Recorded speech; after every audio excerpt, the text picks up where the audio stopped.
ceux qu'on arrête, il ne faut pas les présenter comme des opposants. C'est pas possible. Les services qui les arrêtent ont à leur disposition des éléments qui font de ces gens-là des complices. Donc à ce moment, on ne les présente plus comme des opposants. On arrête des complices. Vous comprenez? Par conséquent, il ne faut pas venir s'apitoyer, venir pleurnicher. On aurait arrêté tel qui brandit sa casquette d'opposant. Vous voulez dire que Shadari et les autres sont le prolongement du M23 à Kinshasa? Non mais attends, si Kabila, chef de l'FCM 23, veut tripatouiller les choses ici à partir de Kinshasa, qui est le mieux placé pour servir cette cause de loin? N'est-ce pas Minakou, Shadari, en fait, bref, tous les classiques, les radicaux du PPRD. Si Emmanuel Shadari est consort, vous êtes sûr qu'ils sont en liaison avec l'ennemi, tout ce qui va pas avec. Nous, la justice. Et justement, prenez-le, présentez-le par devant leur juge naturel. Vous voyez l'enlèvement là. Nous sommes membres de la... Nous sommes membres... Il n'y a pas d'enlèvement. Ok. Nous sommes membres qui... en fait, nous avons ratifié la Charte des droits de l'homme. Et il y a beaucoup d'instruments internationaux qui sont éloquents là-dessus. Je vais vous expliquer par exemple la Convention internationale pour la protection de toutes les personnes contre les disparitions forcées. Pouvez-vous me contredire que la disparition d'Emmanuel Shadari n'est pas une disparition forcée? Nous avons ratifié cet instrument. Il n'a pas disparu. Ah, tu sais là où il se trouve? Il est toi, tu sais là où Emmanuel Shadari se trouve? Il est entre mes services. Où?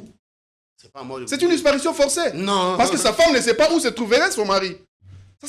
Oui, justement. Il ne sait pas. Vous pouvez dire à sa femme, va chercher à tel cachot clandestin, votre mari se retrouverait là-bas. Vous pouvez lui dire ça? Attends. Parce que vous ne savez pas où il se trouve. C'est une disparition forcée. Ce n'est pas à sa guise qu'il est porté disparu. Emmanuel Shadari est porté disparu. Il a été enlevé à 3 heures. Tu dois être d'accord avec ça. Deuxième élément. Confort, classe, luxe, à la fois moderne et vintage. Un mix de sensations qui vous offre des expériences personnalisées, uniques et inoubliables. Désirez-vous entrer dans une autre galaxie? Alors bienvenue à Joua Palace. Nous vous proposons 2 appartements spacieux offrant un salon convivial, une cuisine moderne et 3 chambres élégantes pour un quotidien serein, 2 salles de bain raffinées pour votre confort et votre bien-être. Pour vos linges, notre buanderie professionnelle est mise à votre disposition. Une sécurité 24 heures sur 24 sous une lumière permanente grâce à notre générateur de grande capacité, loin de coupures intempestives d'électricité. Joua Palace vous offre également la connexion Internet haut débit, un système de mobilité intégré grâce à notre charroi automobile de première classe. Où croyez-vous être? Vous êtes à Kinshasa et nous sommes Joua Palace, situé au numéro 7 avenue Kassai, quartier GB, commune de Ngaliema, à 3 minutes de boulevard du 30 juin, près de Minot-Congo. Voulez-vous faire l'expérience? Contactez-nous au +243 81 60 33 128. N'attendez plus, faites de Joua Palace votre nouveau chez vous.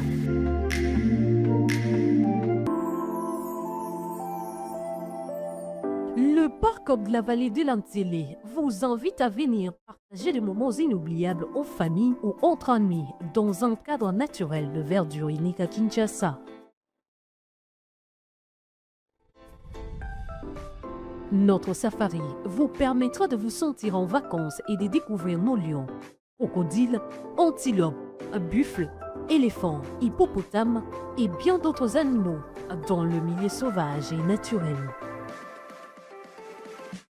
Nos cuisiniers seront heureux de vous servir une variété de plats savoureux dans notre restaurant au bord de la rivière Ntélé. Le parc de la vallée de l'Antélé possède une panoplie d'activités sportives et ludiques au Cap Aventure et Loisirs pour votre détente. Kayak, pédalo, tyrolienne, cyclotourisme, piscine et vol du faucon, la plus longue zipline d'Afrique. Le parc de la vallée de l'Antélé met également à votre disposition de logements de haut standing avec un confort 5 étoiles. Le parc de la vallée de l'Antélé est ouvert du mercredi au dimanche de 7h30 à 17h. Pour tout renseignement, contactez-nous au plus 243 89 60 32 713 ou encore au 243 81 231 68 82.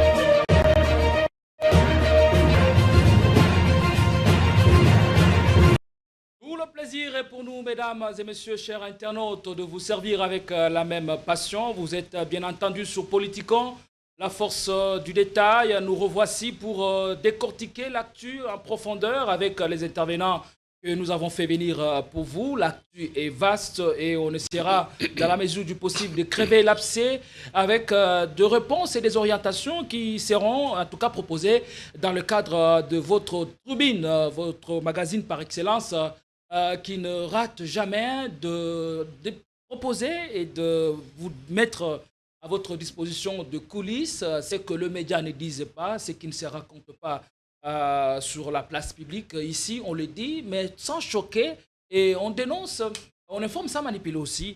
Et ce credo nous permet de rester au cœur des événements avec l'objectivité qui est toujours la nôtre. Merci de nous faire confiance. On parlera du retrait de rebelles de la ville d'Ouvira, la ville qui a été occupée pendant quelques jours.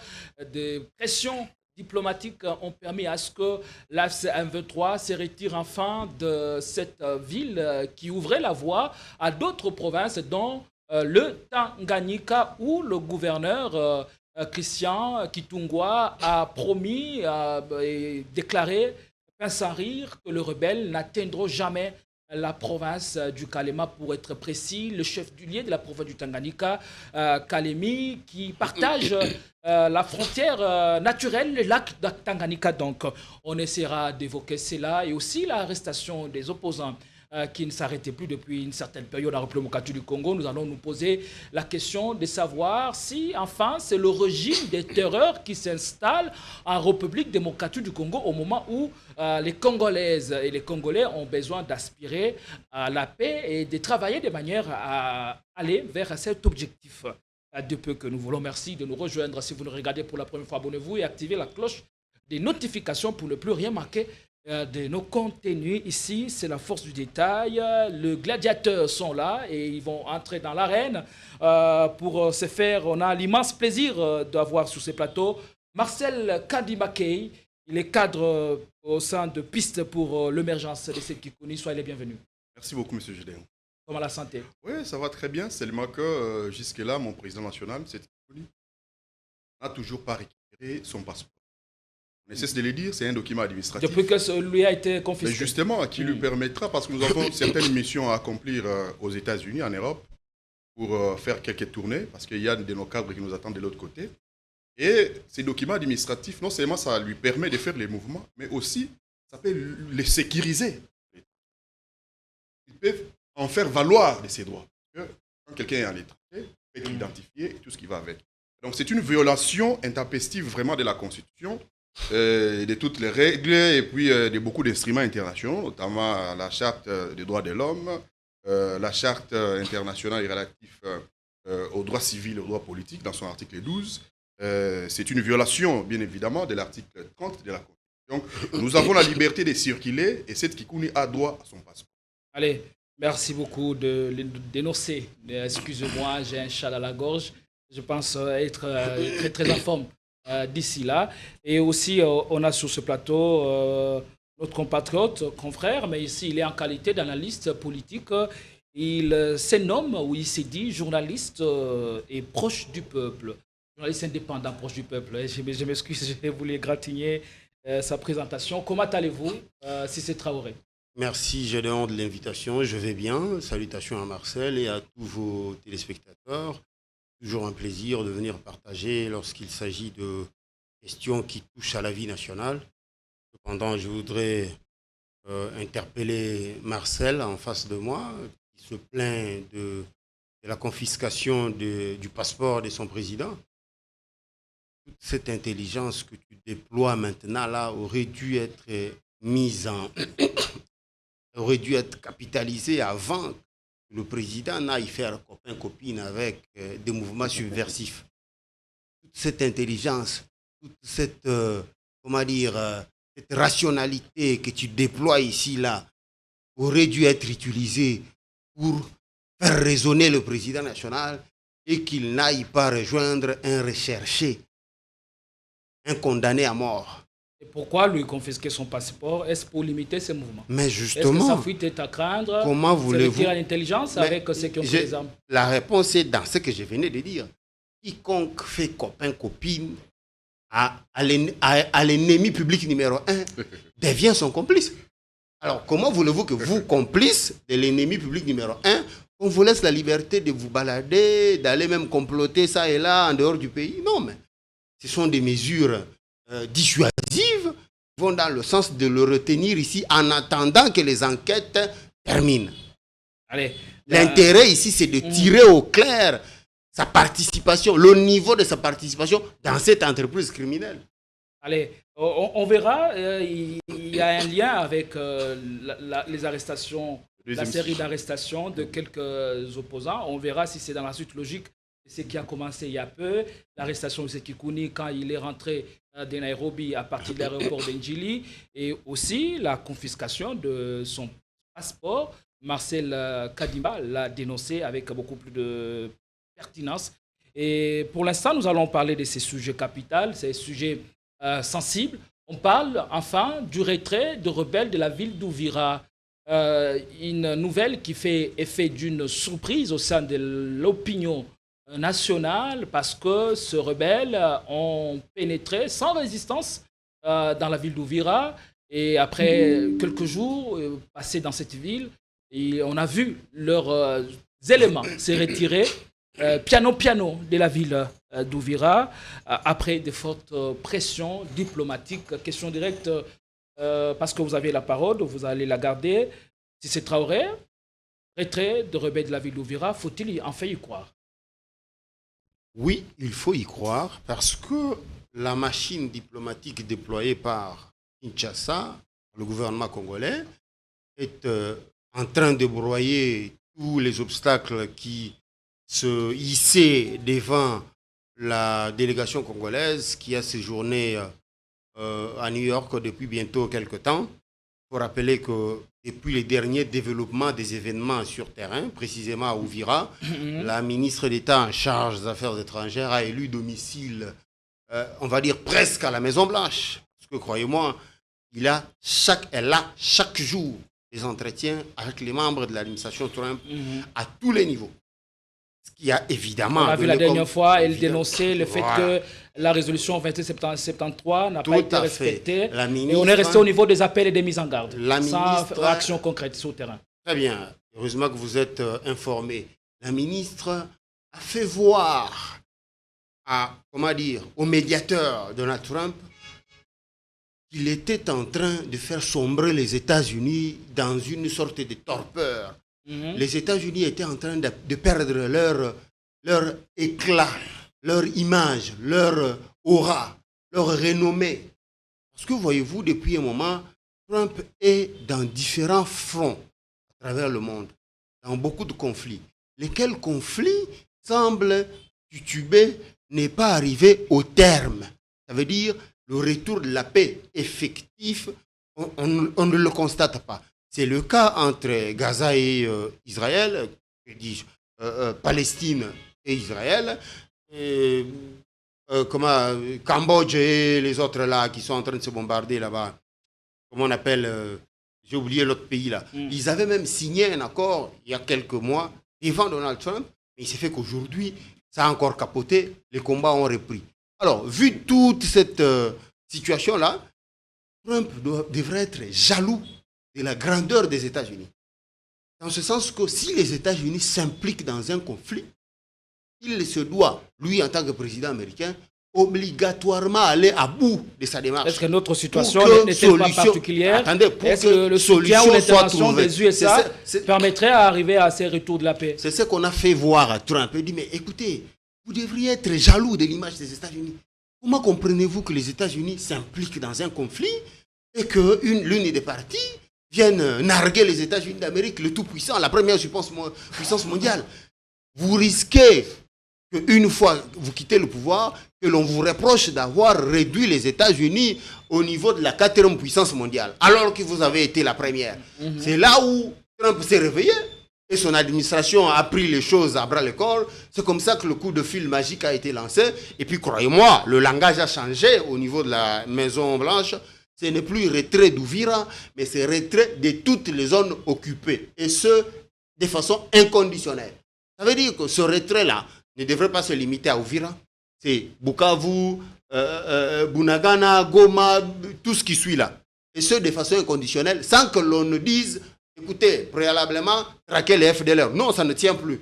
Parce que le ton a monté au niveau de la Maison-Blanche et que Kagame s'est exécuté. Mais à vous entendre parler, Cissé Traoré, on a le sentiment que nous, Congolais, devons nous placer toute notre confiance à l'administration Trump pour faire le boulot à notre place. Mais qu'en est-il alors de notre responsabilité si les États-Unis vont intervenir en ce qui concerne le retour de la paix dans l'est du pays? Mais on n'a pas que ça comme problème. On a de groupes armés cupulines. Ici, par exemple, au port de Kinshasa, on fait face au Mobondo. Je me souviens aussi de cette interpellation courageuse de Emmanuel Macron, qui nous avait dit les 4 vérités ici à Kinshasa, que le Congo doit aussi se mettre face à ses responsabilités. Nous devons nous mettre devant nos responsabilités. Très bien. Qu'est-ce qu'on fait de tout cela aujourd'hui? J'ai comme l'impression que les gens racontent beaucoup de bêtises ça et là sur des choses qu'ils ne maîtrisent pas. Les alliés en politique, c'est fait pourquoi? Les alliés sont faits pour pouvoir s'y appuyer en des moments de difficulté. Même Macron qui parle, il s'appuie sur le soutien américain pour régler la question de l'Ukraine. Il dit des bêtises. Les alliés servent à ça, à pouvoir aider leurs alliés qui sont en situation de détresse. C'est comme ça que ça fonctionne. Donc, le fait pour nous de recourir à la médiation d'un allié ou d'une superpuissance qui vient comme imposer sa grandeur pour le rétablissement de la paix, ce n'est pas signe de faiblesse. Et encore que ceux qui le racontent sont, pour la plupart, les partisans de la guerre. Généralement, c'est des gens qui racontent pour autant, nous devons y aller les yeux fermés, sans savoir, sans assurer nos arrières. Ça, c'est toi qui dis. Moi, je n'ai pas dit qu'on devrait y aller les yeux fermés. Heureusement que les téléspectateurs comprennent que c'est toi qui ajoutes. Ça, ce n'est pas moi. Parce que je place la confiance totale qu'on place en l'administration pour faire le boulot à notre place. J'évolue dans ma réflexion, laquelle est que pour ceux qui sont partisans de la guerre, le président de la République, du haut de sa stature de chef d'État, il y a même des vidéos qui existent où il parle de l'infiltration. Le président de la République vous dit que nous sommes infiltrés au plus haut point. Et le travail est en train d'être fait pour, n'est-ce pas, extirper ces taupes. Mais rien que ça devrait suffire pour vous mettre la puce à l'oreille. Pourquoi on ne déclare pas la guerre? Soit on ignore, même le plus petit des stratèges, il vous dira qu'écoutez, on ne déclare pas la guerre comme ça. Il y a des préalables à remplir avant la déclaration d'une guerre. Mais pourquoi avait-il pour la plupart, calmez-vous. À son temps. Pour la plupart de ceux qui racontent, qui chantent la guerre, c'est des gens qui n'ont qu'une notion de stratégie. Non, c'est lui qui avait suscité cet espoir chez les Congolais. Une fois, le Rwanda, c'est le jeu du Congo, à la moindre escarmouche, on fait feu. C'est un discours politique. C'est la réponse que je donne à votre question. Alors, vous allez me laisser maintenant évoluer. Je disais, il y a des préalables. Notamment, questionner votre économie. Est-elle à même de pouvoir résorber le choc économique lié à la guerre? Questionner votre armée. La chaîne de commandement est-elle unifiée, disciplinée? Avoir suffisamment d'éléments sur l'armée en face. Merci. Être sûr de ses alliés qui peuvent de temps à autre vous venir en aide. Il y en a combien? Il y en a comme ça toute une kyrielle. Et ça, ce sont des préalables que même le plus petit des stratèges sait que l'on doit d'abord réunir avant la déclaration de guerre. Donc, avec ma petite expérience de journaliste, je sais que ce n'était pas le moment. Ces éléments n'étaient pas réunis pour pouvoir aller en guerre et qu'il fallait insister sur le volet diplomatique, lequel volet aujourd'hui donne les résultats. Cependant, il ne faut pas que l'on baisse les bras. Il ne faut pas que l'on reste distrait.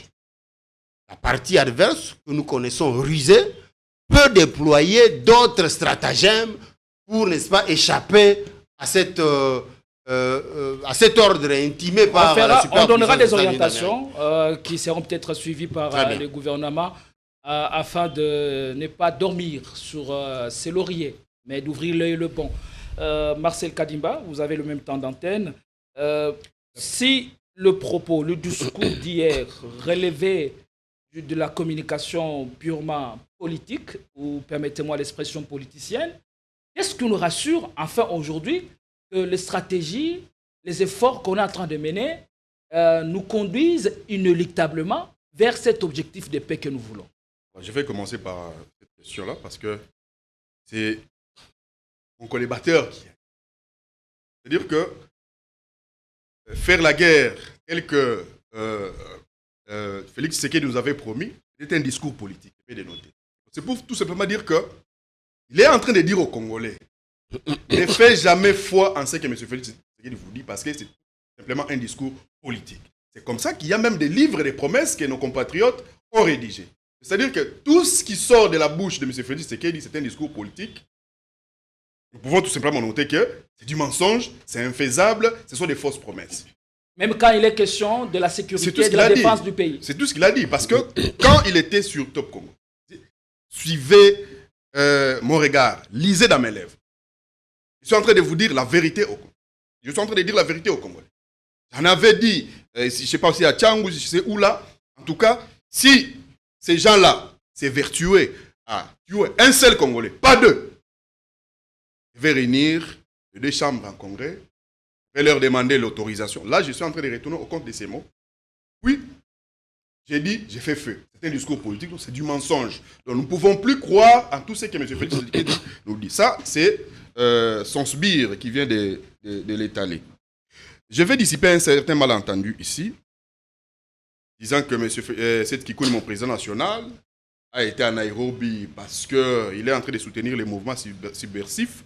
C'est faux et archi-faux, c'est du pipeau, tout simplement parce que si nous avions cette intention-là, faire la guerre, c'est après la prison de M. Seth Kikouni qu'il pouvait rejoindre AFC M23.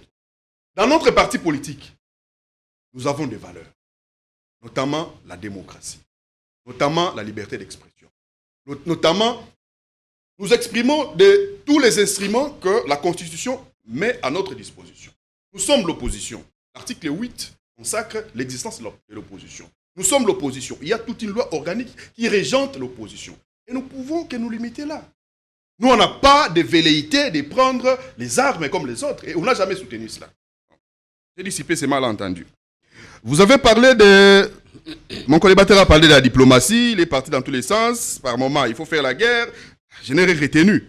Alors, la question que je pose toujours à mes adversaires, à mes collaborateurs, c'est quoi la plus-value que nous apporte l'accord de Washington? Au mieux, nous trouverons, vous décelez certains éléments qui seraient plus importants que la résolution 27 septembre. Je n'ai jamais obtenu aucune réponse satisfaisante. En rapport à ce que vous avez demandé, la question, le retrait de voilà, rebelles de la ville d'Uvira. Moi, il y a peu, dans leur communiqué, ils ont parlé d'un retrait sous condition. Et entre autres, les conditions faisaient état de la démilitarisation de la ville d'Uvira, le déploiement de la force neutre, et j'en passais des meilleurs. Aujourd'hui, qu'en est-il de tout cela? On est passé des conditions au retrait pur et simple. Qu'est-ce qui révèle tout cela ou qu'est-ce qui se cache derrière ces retraits? On ne peut pas d'abord se réjouir de retrait. Nous pouvions peut-être plutôt se réjouir de notre capacité de dissuasion. Parce que les conditions telles qu'établies, étalées de manière unilatérale par la FCM 23, militarisation, protection de la population, force neutre, cesser les faits, toutes ces conditions-là. Ils ont pris cet arsenal de conditions de manière unilatérale. Il y a maintenant de vraies questions. Qui va démilitariser? Qui contrôle Uvira?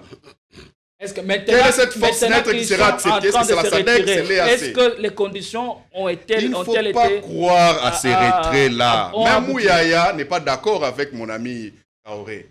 Même Mouyaya n'est pas d'accord avec lui.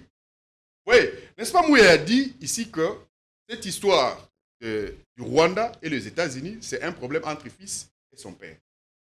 Et l'AFC M23 serait les petits-fils, nous pouvons conclure. Moi, je pense que la pression de retirer les troupes M23 de l'Ouvira, c'est la pression faite par les Burundis. Pourquoi j'ai dit que c'est les Burundis?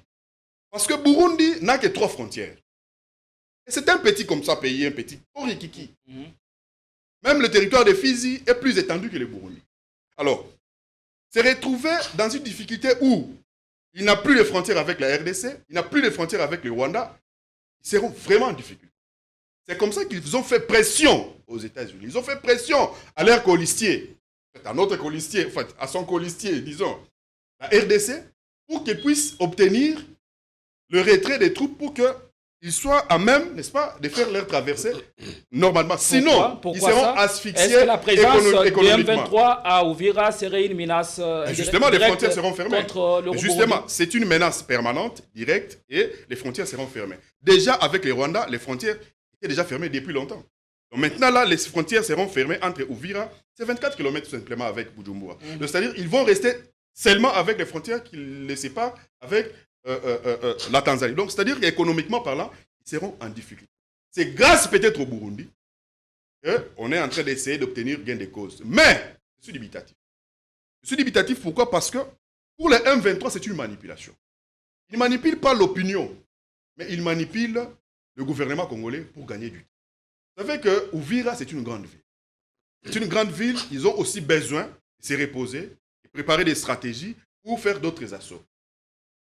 Avant de continuer à développer ces sujets, moi j'aimerais que mon co-débatteur qui est aux côtés de M. Félix Tshisekedi puisse, n'est-ce pas, débiter des grandes réflexions, qui peuvent aider, vous voyez, à la République démocratique du Congo d'avoir les capacités suffisantes pour dissuader l'adversaire.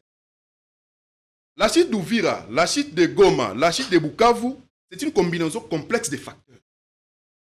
Cette combinaison complexe de facteurs est à dévoler. Nous avons des insuffisances du point de vue tactique et nous avons des insuffisances du point de vue administratif. Du point de vue administratif, c'est lié directement au gouvernement congolais. Du point de vue tactique, c'est lié aux troupes qui sont sur terre. Pourquoi je dis du point de vue tactique, nous avons des insuffisances? Il faut voir la coordination dans le commandement. Est-ce que les Wazalendo s'entretuent entre eux. N'est pas de nature s'il vous plaît. à décourager les militaires au front? Ça, c'est une réflexion scientifique. Ce n'est pas une réflexion que j'ai brandie parce que je suis opposant. Ça peut aider. Les services peuvent nous suivre. Et c'est vérifié. Si vous me suivez, vous allez comprendre que, en tout cas, c'est de la hauteur scientifique. Du point de vue tactique, il faut voir du côté rwandais, disons AFC. Ils ont une seule coordination des commandes. Mais si vous voyez de l'autre côté, c'est l'imbroglio. Pourquoi? Parce que les Ouazachou, entre eux, c'est dispute entre eux, pour le leadership, c'est tout le monde qui s'autoproclame général, et ainsi de suite. Les Ouazalendo guerroient avec nos forces loyalistes. À Ouvira, ils ont été capables de chasser un général nommé par ordonnance. C'est-à-dire qu'il n'y a pas une coordination des commandements qui peut faire en sorte qu'ils soient en cohésion afin de battre l'ennemi. Tout ça s'explique par quoi? Justement, mauvais leadership à la tête du pays. Nous avons le commandant suprême qui clochardise déjà à ses militaires. Ça, c'est le premier élément. Deuxième élément tactique, c'est le manque de capacité stratégique de surprise. On nous fait valoir ici des Sukhoi et ainsi de suite. Pourquoi on n'arrive pas à bombarder suffisamment avec le Sukhoi? Parce que les effets collatéraux seront dramatiques.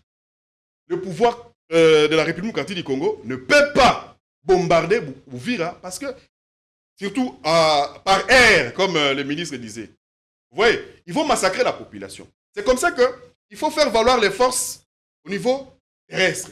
Alors, nous avons des difficultés. Dans le cadre de la préservation des acquis comme voulu par les présidents de la République, 2024 pour l'inspection générale de finances sera une année de renforcement de la lutte contre la corruption et les antivaleurs dans la gestion publique. Pour ce faire, ce service de contrôle supérieur a lancé 222 points de contrôle dans l'ensemble du territoire national. Cette énième vague de la patrouille financière s'annonce énorme. Les entités à surveiller sont la DGI, la DGRAD, la DGDA, avec les provinces de Kinshasa, de la Tchopo, du Nord Kivu, du Congo central, du Haut-Katanga et du Lualaba. Aussi dans le lot du contrôle, 12 ministères sont concernés, 44 établissements et entreprises publiques, 7 provinces et 12 entités territoriales décentralisées et enfin la chaîne de la dépense publique. Les contrôles a priori, dit la patrouille financière, restent le mode par excellence du contrôle des finances publiques en RDC. Totikala Setseko Ndenali Puta na wax de Maman Moseka Letoko Maka légende na 3.5 4.5 to 5.5 $, signature Yalibela et Tikali inoubliable avec le wax de Maman Moseka.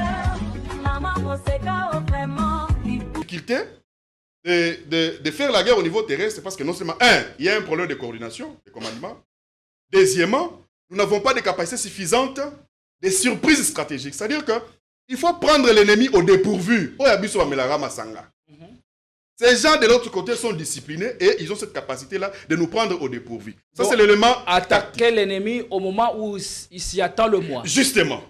Ça, ce sont les éléments tactiques. Il est en train de dire que nos militaires ne font les éléments administratifs, c'est lié. Oui, 2 points tout simplement. Les éléments administratifs, c'est lié au manque de considération. M. Félix Tshisekedi et son gouvernement avaient promis à nos militaires, moi je suis un enfant des militaires, à nos militaires d'une prime de $500 des sujets qui sont présents dans des zones de conflit. Oui ou non? Vous êtes journaliste. Je ne peux pas contredire. Depuis le mois de mars, il y a même des délégations qui ont été diligentées à Beni, à Ouvira, à Kindu, pour le contrôle physique.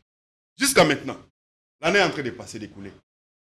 Est-ce que cette promesse a été effective? Merci. Du pipeau. Le dernier élément, c'est la corruption. Le détournement dans les chefs de nos militaires, de nos généraux. Aujourd'hui, si vous voyez comment est-ce que les généraux sont en train de construire des belles maisons, vous allez vous poser des questions. Ils sont payés à la hauteur de combien? Merci beaucoup, Marcel Kadimba. Je reviens à vous, cher Cissé Traoré. Vous avez applaudi, soutenu la diplomatie et la pression diplomatique exercée par les USA pour obtenir les retraits de rebelles de la ville d'Ouvira. Est-ce qu'avec ces retraits, nous pouvons nous accorder à dire que le M23 et leur soutien ne vont plus poursuivre leur offensive ou bien leur conquête de nouvelles agglomérations? Et après Ouvira, la ville de Kalemi était sous menace. Il y avait un mouvement de panique qui s'était installé. On a même vu le gouverneur de la province du Tanganyika s'exprimer en rassurant la population que Tanganyika ne va pas tomber et on va résister. Quelle interprétation donnez-vous à ce mot du gouverneur? Et est-ce qu'aujourd'hui, pouvons-nous dire que ces M23 ne vont plus continuer avec leur sale besoin? Je vais arriver à cette question, mais il faut que les téléspectateurs soient édifiés. Cette Kikouni est autant rebelle au même titre que Joseph Kabila. Vous revenez sur ça? J'insiste. Ça, c'est un acharnement. Cette Kikouni est un rebelle au même titre que Joseph Kabila. Et que donc, le simple fait pour lui de s'être rendu à cette messe noire contre la République à Nairobi fait de lui complice du rebelle Joseph Kabila. Par conséquent, le traitement qui devra lui être réservé est celui qu'on réserve à un complice. Qui est complice devient associé d'un malfaiteur, lequel malfaiteur est Joseph Kabila. Donc, par conséquent, ne croyez pas que ce qui s'est passé à Nairobi, c'est de l'opposition. Non, pas du tout. C'est un mouvement subversif. Et ce dont parle la Constitution, c'est une opposition non armée. Vous aviez lu les résolutions. L'opposition ne devrait pas... Du conclave tenu à Nairobi. On parle de 5 résolutions. Nulle part, il est mentionné que l'on fera la guerre à Kinshasa. Mais vous, calmez. Attends. Comment voulez-vous que c'est quelqu'un qui vient vous faire la guerre le déclare au préalable? Comme le fait Nanga. Il le fait avec ruse, comme Kabila le fait depuis le début. Ils ne vont pas le déclarer officiellement. Vous les avez vus se régner mutuellement avec le M23. Le M23 est allé à Doha, Kabila est resté ici, ils se sont niés mutuellement, alors qu'à Goma, tout était clair. C'était Kabila qui commandait le tout. Alors, c'est le même Kabila qui invite les opposants politiques de Kinshasa à Nairobi pour une messe noire contre la République. Et vous voulez que ceux qui ont participé à cette messe reviennent au pays et passent comme une lettre à la poste. Monsieur Traoré, même aux toilettes, réponds à on la ne fait pas question. comme ça. Calmez-vous. C'était un acharnement. Vous n'êtes pas journaliste, c'est Quels lui qui pose la Quels question. sont les éléments C'est lui qui pose les questions. Quels sont les éléments ou les indices sérieux que vous gardez contre ces gens-là qui ont participé au conclave? Parce que depuis leur retour, ils ont été interpellés, mais jamais inquiétés, et ils sont libres de tout mouvement jusqu'à preuve du contraire. Voilà. La personne autour de qui ils se sont réunis à Nairobi est patentée comme rebelle, chef rebelle. La haute cour militaire l'a confirmé. Il y a un arrêt là-dessus. Donc il n'y a même pas de débat. Alors, là on est dans la calmez-vous, supputation plutôt que dans les éléments est-ce que les arrêts de la haute cour, c'est une supputation? Non. Je suppose que vous êtes journaliste et que vous l'avez lu. On parle lu. du cas de cette Kikouni et consorts qui ont rejoint Nairobi pour une rencontre. Calmez-vous. Une rencontre, oui. Autour de qui?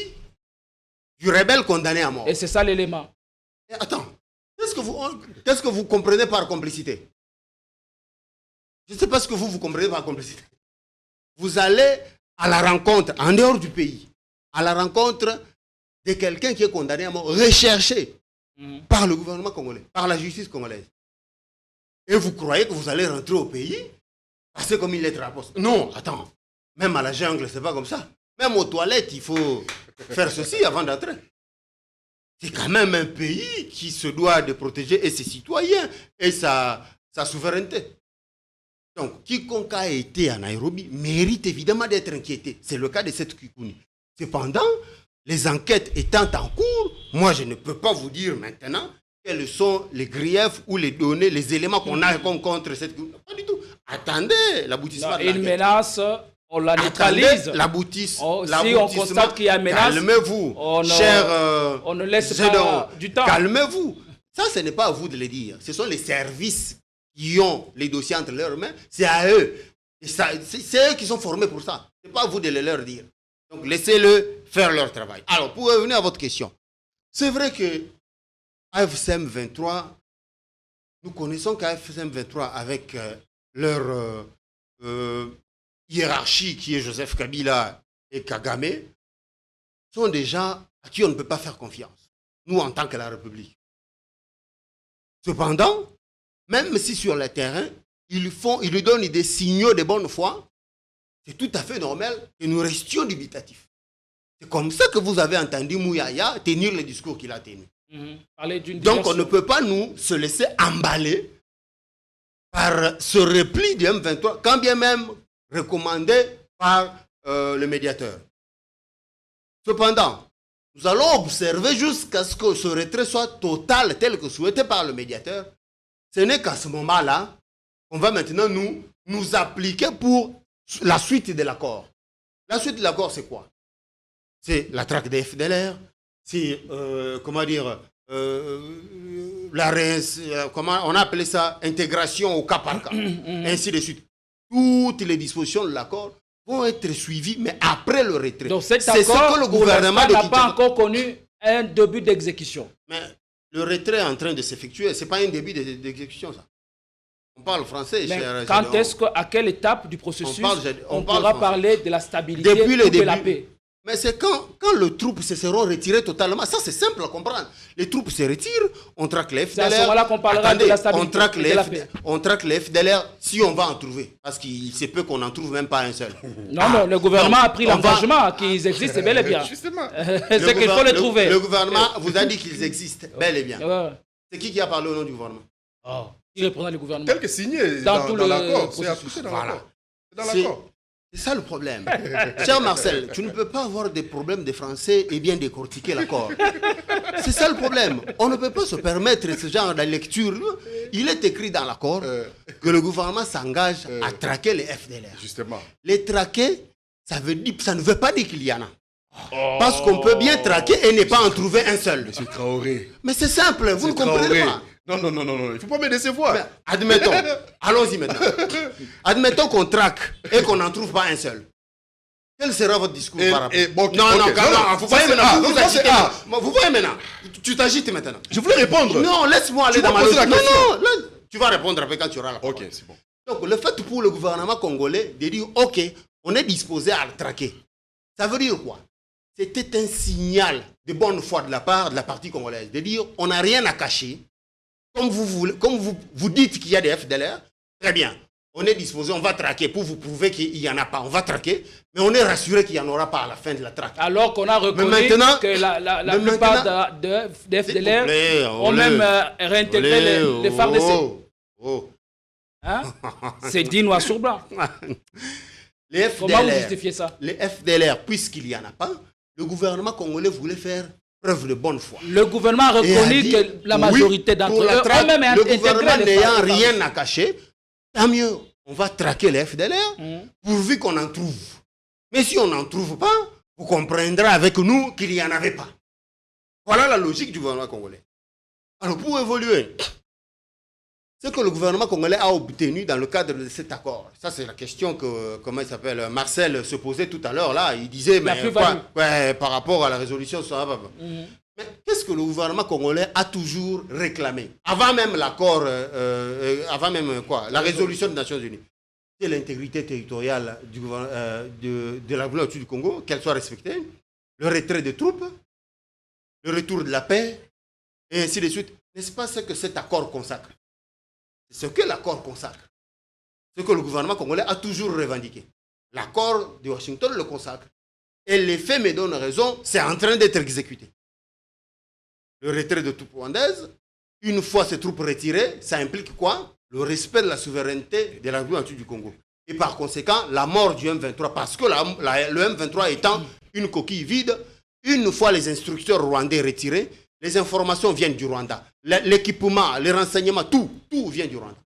Une fois qu'on les retire, le M23, il en reste quoi? À ce moment-là, que reste-t-il alors de l'accord? C'est peut-être à peine Nanga et Bissi, moi, qui vont rester là. Et ces gens-là ne tiendront pas face au FRDC, même pas un mois. Que restera-t-il alors du processus de Washington devant mettre sur une même table la FC-M23 et le gouvernement congolais? C'est-à-dire, on ne va plus s'intéresser ou aller à Doha. Doha ne va plus être important. Avec l'accord de Washington, ça suffit pour que la situation soit résolue. Mais le même accord a déjà tout prévu. Je ne sais pas comment vous... L'accord a prévu que ces gens-là soient intégrés au cas par cas. Ce qui est différent du brassage et du mixage. Non, je parle de... Mais vous dites quelle va être la suite au Doha. À partir du moment où on commence à voir les retombées avec Washington. Mais justement, c'est ce que je vous dis ici. Doha peut s'arrêter là où il s'est arrêté. Il y a un accord qui a été signé. Il y a un accord qui a été signé. Voilà. Il y a un accord qui a été signé à Doha. Et ces gens-là, normalement, ne devraient plus poser problème. Parce qu'ayant déjà signé à Doha, maintenant, le problème est entre Kinshasa et Kigali, qui constitue comme la mère nourricière de ce M23.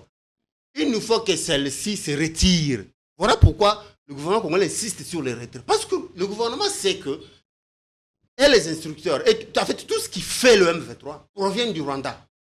Une fois que ceux-ci vont être retirés, le M23 ne tiendra même pas une semaine. Les FRDC vont les bouffer, même pas les FRDC, les Ouazalendo vont les bouffer tout cru en une seule journée. C'est comme ça que vous voyez le gouvernement congolais insister que les troupes rwandaises doivent se retirer. C'est ce qui est en train d'être fait. Je disais tantôt lors de ma première prise de parole, ce retrait ne devra pas nous laisser en distraction et croire que de bonne foi les M23 vont complètement vider le terrain sans y laisser quelques pièges. Non, le gouvernement congolais, tout responsable qu'il est, le sait aussi.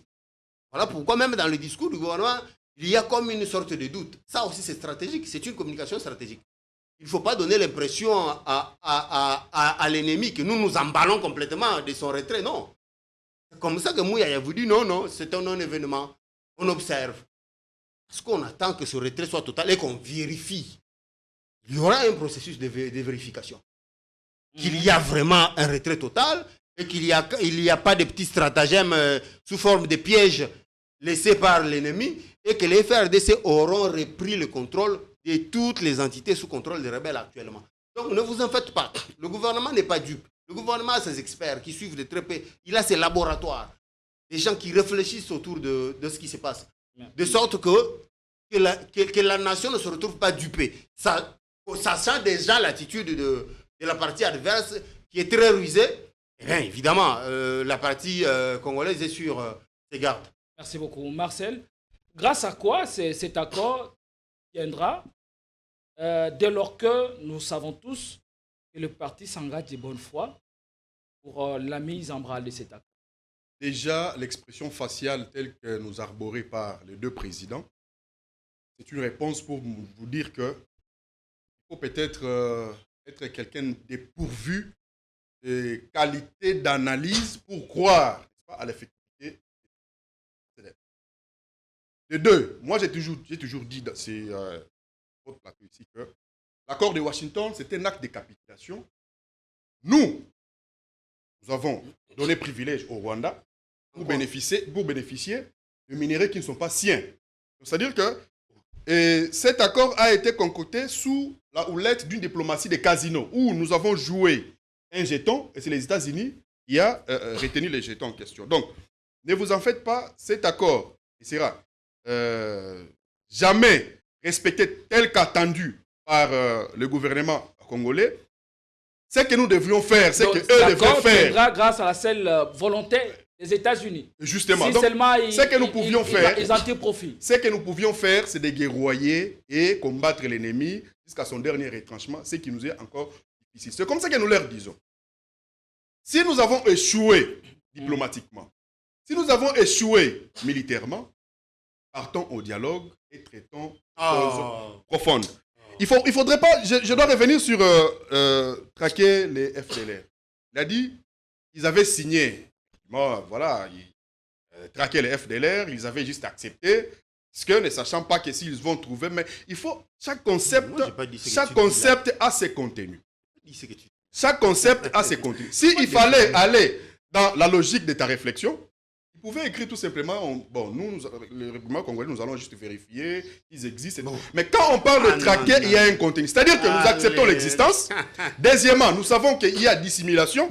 Troisièmement, nous allons les rechercher systématiquement et les attraper. C'est ça le contenu ça, c'est ta compréhension du Ok, français. justement, il n'y a pas de problème. J'en viens parce que vous avez arboré quelques acharnements à l'encontre de mon président national, Seth Kikouni. Ce sont des faits. Ce sont des faits. Je vais éclairer.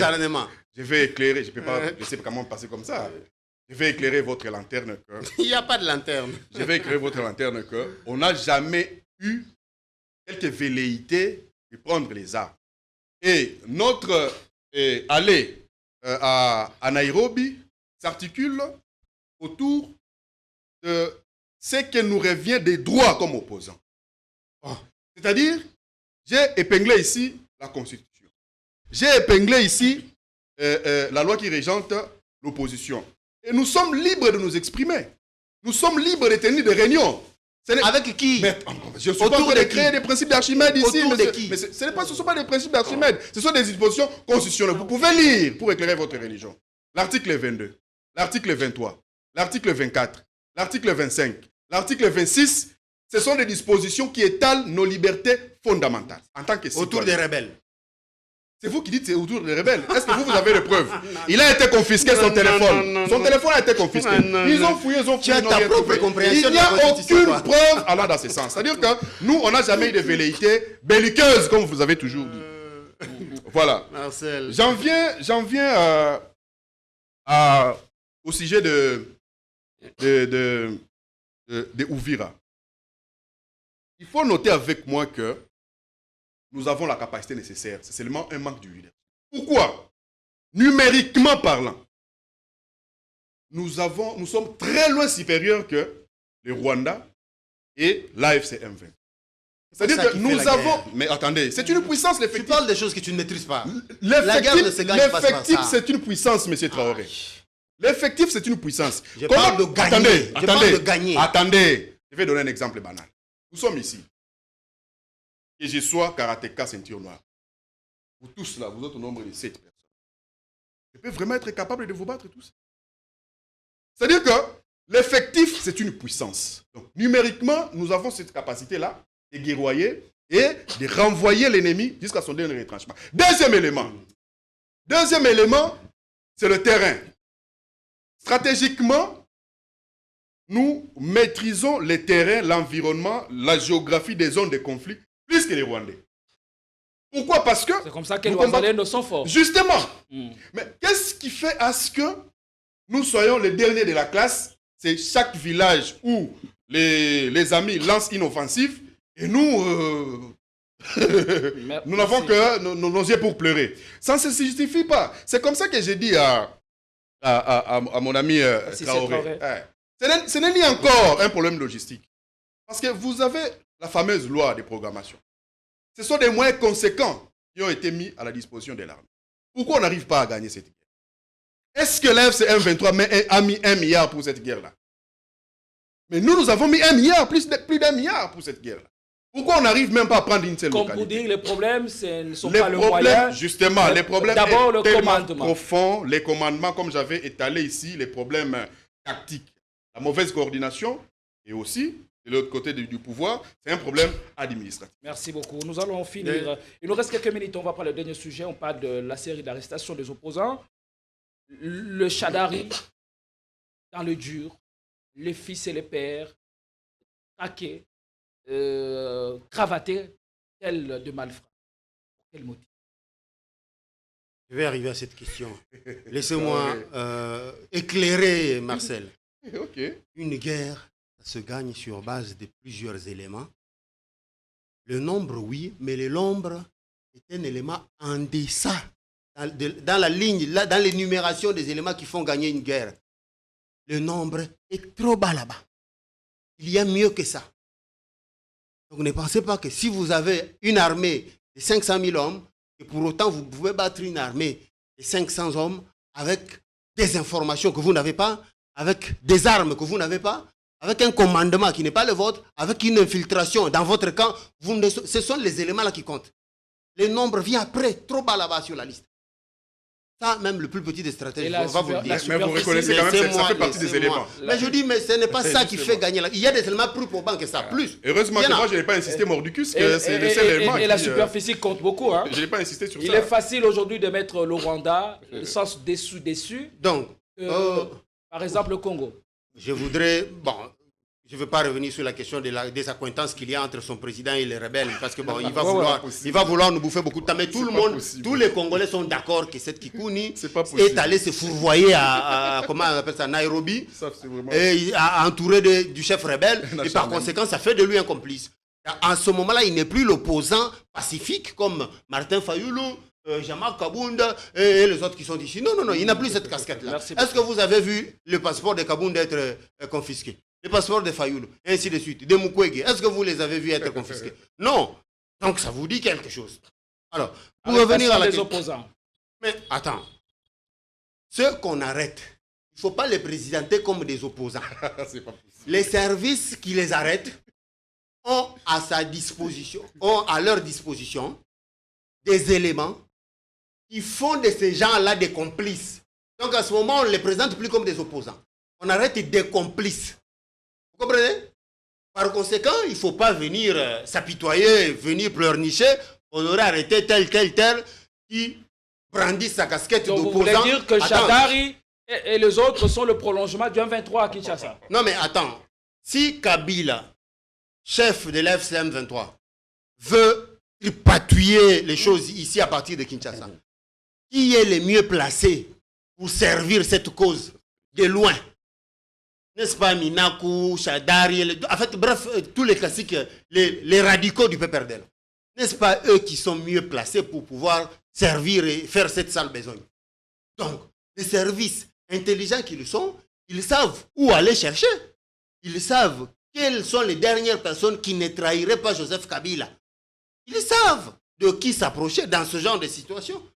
Et si les services en sont arrivés à leur mettre la main dessus, ça veut dire qu'il y avait déjà des éléments qui enlèvent tout doute. Pour ça, on doit les arrêter sans humanité, sans respect de droits de l'homme. Bon, où est-ce qu'il y a eu manque de respect de droits de l'homme? La façon dont on a arrêté Porte défoncée. Mais attends.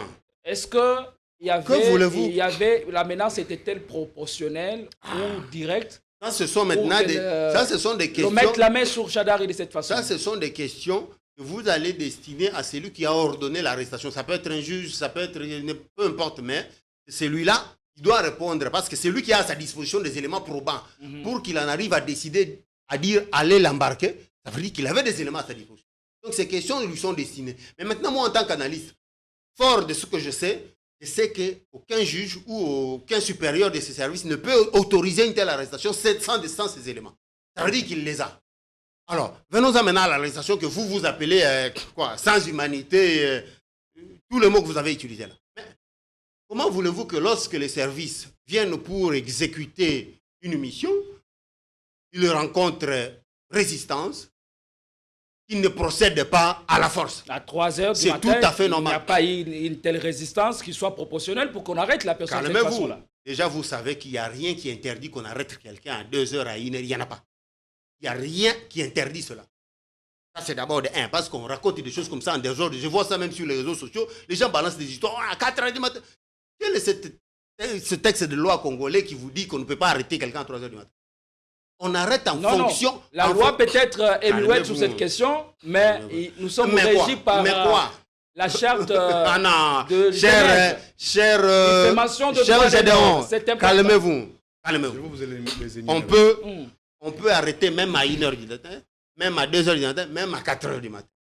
C'est en fonction de la dangerosité, de la personne qu'on vise, et aussi s'il y a crainte que celle-ci disparaisse, et aussi s'il y a flagrance.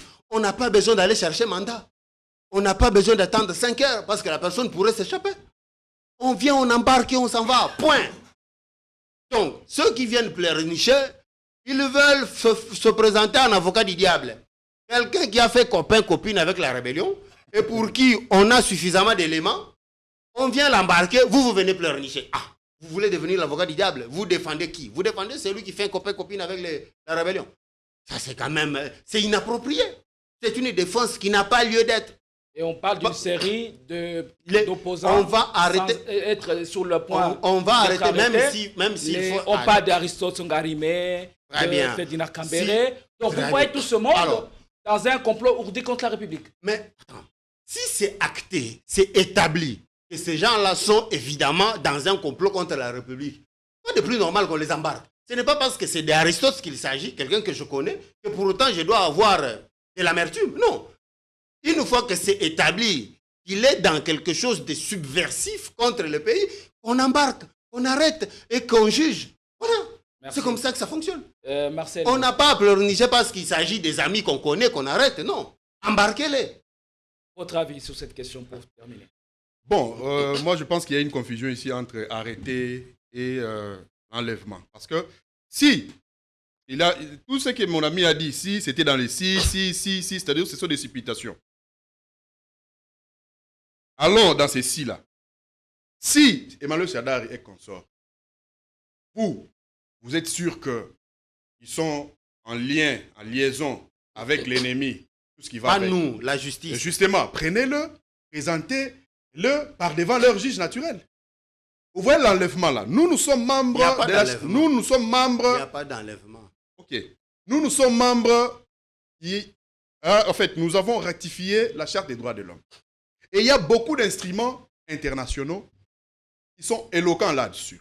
Je vais vous expliquer par exemple la Convention internationale pour la protection de toutes les personnes contre les disparitions forcées. Pouvez-vous me contredire que la disparition d'Emmanuel Shadari n'est pas une disparition forcée? Nous avons ratifié cet instrument. Il n'a pas disparu. Ah, tu sais là où il se trouve? Mais toi, tu sais là où Emmanuel Shadari se trouve? Il est entre mes services. Où? C'est une disparition forcée. Non. Parce que sa femme ne sait pas où se trouverait son mari. Oui, justement. Il ne sait pas. Oh. Vous pouvez dire à sa femme, va chercher à tel cachot clandestin, votre mari s'est retrouvé là-bas. Vous pouvez lui dire ça? Attends. Parce que vous ne savez pas où il se trouve. C'est une disparition forcée. Ce n'est pas à sa guise qu'il est porté disparu. Emmanuel Shadari est porté disparu. Il a été enlevé à 3 heures. Tu dois être d'accord avec ça. Deuxième élément. La Convention contre la torture et autres traitements cruels. Arrêter Shadari à 3 heures.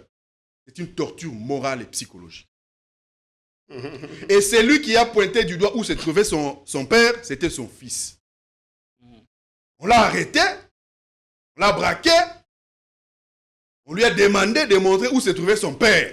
Est-ce que tu as des sous preuves émotion. de ce que tu avances? Mais ce sont les argumentaires. Non, ce sont les argumentaires de sa femme. Tu vois, c'est le témoignage de sa femme. Pour autant, c'est vrai. Tu as suivi cette vidéo. Est-ce que c'est vrai? Si ce n'est pas vrai. Parce que c'est sa femme, si donc c'est vrai. Si ce n'est pas vrai, même sa femme a été torturée moralement et psychologiquement. Allez. Vous voyez? Donc nous sommes en train de Soyez violer les critique. instruments. Un analyste politique n'agit pas comme ça. Nous sommes en train Sans de aucun sens piétiner. critique. Nous sommes en train de piétiner les instruments internationaux que nous avons activés. Toi, tu ne peux pas accepter ça. J'en viens avec la Déclaration universelle des droits de l'homme. Justement. Un analyste politique doit être critique. Shadari, c'est un opposant. Il a sa liberté d'expression, il a sa liberté d'opinion. Vous pouvez lire même la Déclaration universelle des droits de l'homme, dans son article 3, dans son article 9, dans son article 10, dans son article 19. Si vous voulez aller très loin, les droits relatifs aux droits politiques et civils, l'article 9 et l'article 19, nous devons respecter. Il a tous ces droits-là, sauf le droit d'être le relais de la rébellion. Que révèle ça, il l'a pas. Cette série d'arrestations, qu'est-ce qu'elle révèle? C'est tout simplement une vendetta politique. Shadari, c'est un opposant majeur. C'est un acteur politique. C'est un ancien candidat président de la République. C'est un secrétaire permanent d'un grand parti politique dans ces pays. Quand on pourchasse les opposants, on nous réduit en muet, en silence. Des opposants proches de la rébellion. C'est une vendetta politique. De la rébellion. Est-ce que tu peux prouver cela? Précision. Tu peux prouver cela. Il y a tout un arrêt sur la question. Il n'y a aucune preuve. Alors attends, vous l'avez même lu. Mais attends, s'il était en liaison avec les M23, c'est-à-dire que vous avez les preuves. Allez, présentez-le par devant leur juge naturel. Oui, mais les preuves là, ce n'est pas moi qui vais les présenter. Mais attendez, c'est ceux qui les détiennent qui vont les présenter. Qu'est-ce que vous argumentez, M. Traoré? Quand vous dites présentez-le. Mais parce que toi, tu es en train de confirmer. Ceux qui vont les présenter, c'est ceux qui les détiennent. détiennent. Ne restons pas dans les supputations. Ceux qui l'ont arrêté. Ne restons pas dans les supputations. On m'a présenté ici que vous étiez journaliste. Je pense que vous maîtrisez les triangles d'or du journalisme. Et là, il s'agit de la vérité, il s'agit de l'intérêt public et il s'agit de l'éthique. Il ne faut pas véhiculer les si. Avec si, on mettrait Paris dans la bouteille. Laissez-moi répondre. Avant que je ne devienne journaliste, j'ai été citoyen congolais. Et donc, par conséquent, le triangle d'or du journalisme. Quiconque vient à tenter. Vous évite à les vacuité intellectuelle. Non, vous êtes en train de raconter des racontages. Je suis en train de vous expliquer. Vous dites tantôt que cette mesure est un rebelle. Ça, je n'accepte pas. Je vous dis dans quelle mesure. Ça, je n'accepte pas. Libertés telles... Cette Kikoun n'a jamais été rebelle. Et ça, je ne fais pas passer. Il n'a jamais été rebelle et il ne sera jamais. Nous avons une idéologie. Nous avons notre siège au parti. Donc, il y a rien les preuves sont là. Parce que s'il était rebelle, il ne serait pas à Kinshasa. Les preuves sont qu'il est parmi ceux qui ont participé à la vendetta politique. Et je dirais que c'est un acharnement viscéral contre les opposants. C'est un acharnement viscéral. L'ennemi public numéro 1, que vous fassiez des réunions avec lui en catimini. Vous croyez que les services... La liberté des réunions est garantie. Avec les rebelles. La liberté des manifestations est garantie. Autour des rebelles. Je vais vous donner les articles. Autour des rebelles. L'article 22. Dans cet article, 23, il est écrit que 25, la liberté 26 là, de la Constitution. vous permet de vous réunir les instruments internationaux. Autour des rebelles. La Déclaration universelle des droits de l'homme. Dans l'article 3, 9, 10, 19. Vous lisez les articles.